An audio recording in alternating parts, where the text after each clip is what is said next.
Tanggal 12 September tahun 1984 adalah titik mangsa yang begitu kelabu bagi umat Islam di Indonesia. Di Tanjung Priok, Jakarta Utara, darah tertumpah.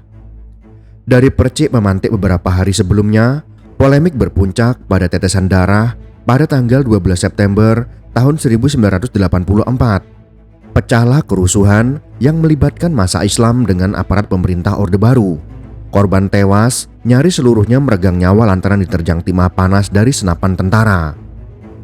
Pertumpahan darah sesama anak bangsa itu bermula dari penerapan Pancasila sebagai asas tunggal yang mulai gencar digaungkan sejak awal tahun 1980-an.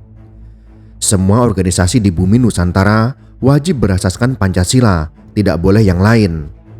Artinya, siapapun yang tidak sejalan dengan garis politik rezim Orde Baru, maka layak dituduh sebagai anti Pancasila.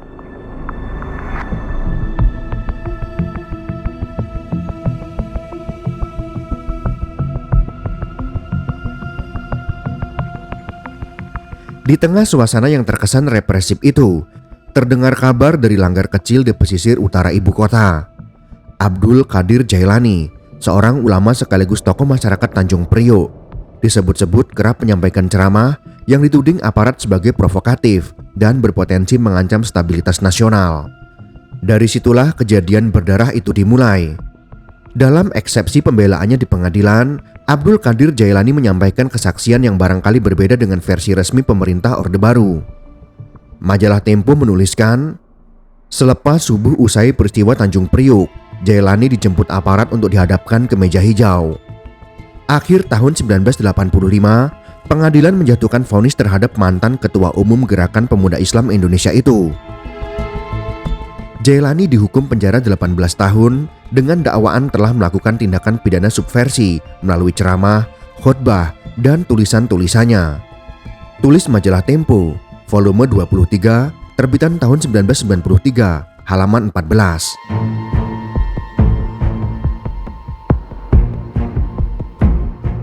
Selain Jailani, persidangan juga menyeret sejumlah tokoh cendekiawan Islam lainnya seperti A.M. Fatwa, Tony Ardi, Mawardi Nur, Usmani Al-Hamidi, Hasan Kiat, dan lain sebagainya yang dituding sebagai aktor intelektual bentrokan tersebut.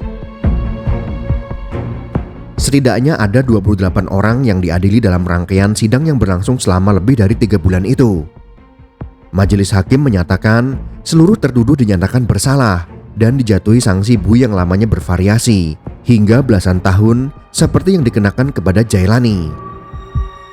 Jailani sempat menyampaikan eksepsi pembelaannya di pengadilan, termasuk kronologi yang mengiringi insiden berdarah Tanjung Priok pada tanggal 12 September tahun 1984 itu.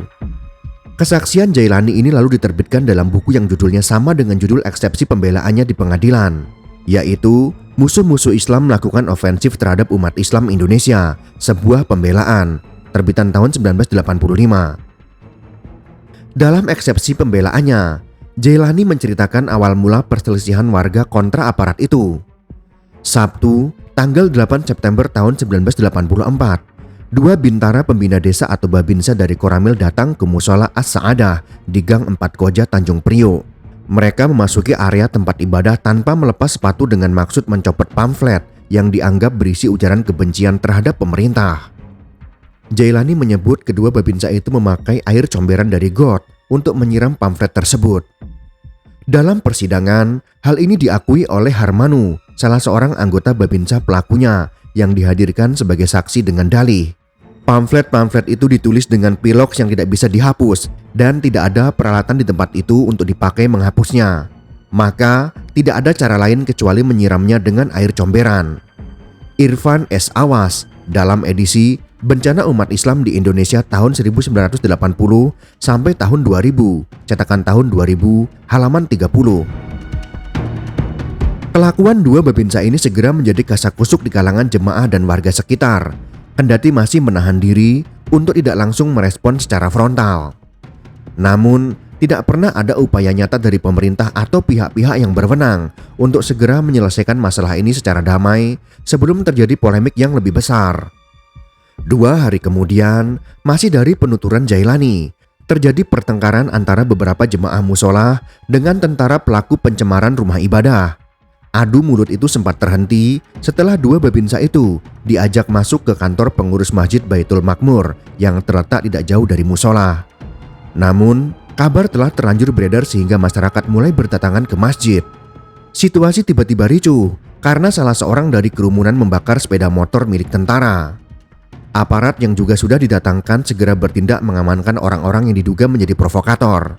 4 orang ditangkap, termasuk oknum pembakar motor.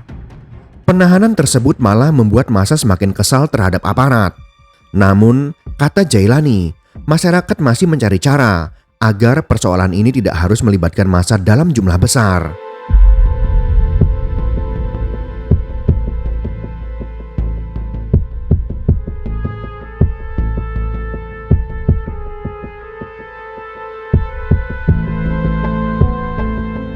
Keesokan harinya, pada tanggal 11 September tahun 1984, jemaah meminta bantuan kepada Amir Biki untuk merampungkan permasalahan ini.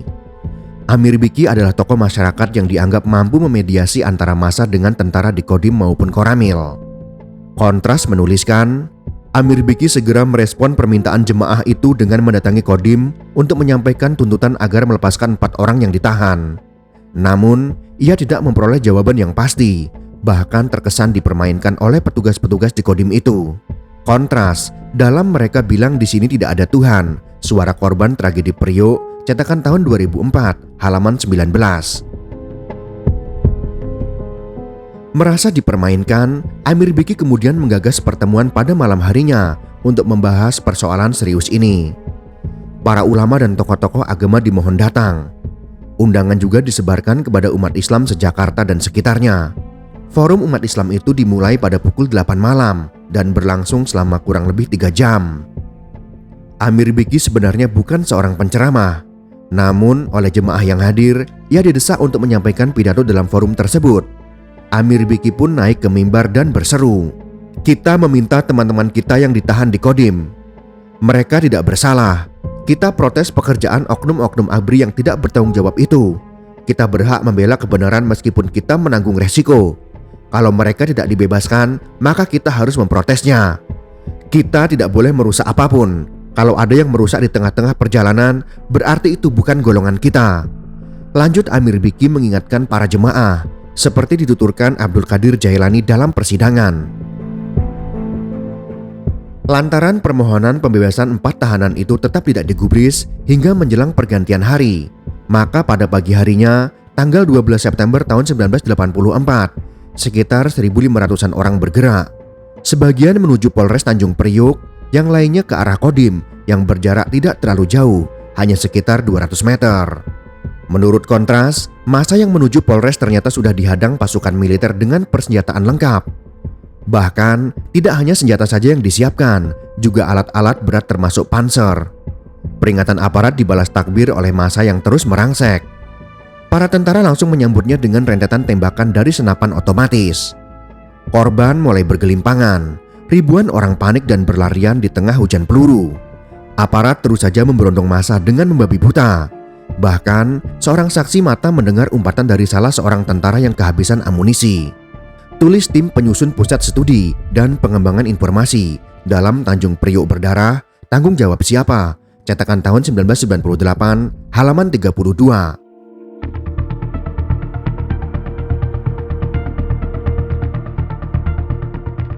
Dari arah pelabuhan, 2 truk besar yang mengangkut pasukan tambahan datang dengan kecepatan tinggi. Tak hanya memuntahkan peluru, 2 kendaraan berat itu juga menerjang dan melindas massa yang sedang bertiarap di jalanan. Suara jerit kesakitan berpadu dengan bunyi gemertak tulang-tulang yang remuk. Pernyataan Jailani di pengadilan mengamini bahwa aksi brutal aparat itu memang benar-benar terjadi. Kejadian serupa dialami rombongan pimpinan Amir Biki yang menuju Kodim. Aparat meminta 3 orang perwakilan untuk maju, sementara yang lain harus menunggu. Ketika 3 perwakilan massa itu mendekat, tentara justru menyongsong mereka dengan tembakan yang memicu kepanikan massa. Puluhan orang tewas dalam fragmen ini, termasuk Amir Biki. Tulis Ikrar Nusa Bakti dalam Militer dan Praktik Kekerasan Orde Baru, cetakan tahun 2001, halaman 56. Tidak diketahui secara pasti berapa korban, baik yang tewas, luka-luka, maupun hilang, dalam tragedi di Tanjung Priok karena pemerintah Orde Baru menutupi fakta yang sebenarnya. Panglima ABRI saat itu, LB Murdani, mengatakan bahwa 18 orang tewas dan 53 orang luka-luka dalam insiden tersebut. Tulis AM Fatwa dalam Pengadilan HAM ad hoc Tanjung Priok, cetakan tahun 2005, halaman 123. Namun pernyataan Panglima ABRI tersebut sangat berbeda dengan data dari Solidaritas untuk Peristiwa Tanjung Priok atau Sontak yang juga didukung oleh kesaksian Jailani. Lembaga ini menyebut bahwa tidak kurang dari 400 orang tewas dalam tragedi berdarah itu, belum termasuk yang luka dan hilang seperti yang dituliskan oleh Suara Hidayatullah, volume 11, terbitan tahun 1998, halaman 67. Presiden Republik Indonesia yang berkuasa kala itu, yaitu Presiden Soeharto, tampaknya tidak pernah menyesalkan terjadinya peristiwa Tanjung Priok tahun 1984 itu. Dalam buku Soeharto, Pikiran, Ucapan dan Tindakan Saya yang terbit 4 tahun setelah insiden memilukan tersebut, sang penguasa berucap, peristiwa Tanjung Priok adalah hasil hasutan sejumlah pemimpin di sana. Melaksanakan keyakinan dan syariat agama tentu saja boleh. Tetapi kenyataannya ia mengacau dan menghasut rakyat untuk memberontak, menuntut dikeluarkannya orang yang ditahan. Terhadap yang melanggar hukum, ya tentunya harus diambil tindakan.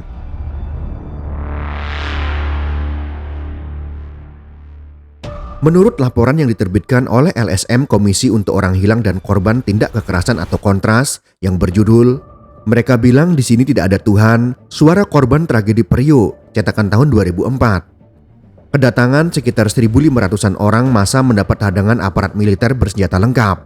Saya melihat tentara mundur tetapi mengarahkan senjatanya ke arah massa, kata Irta Sumitra, salah satu massa aksi dalam kesaksiannya di laporan Kontras.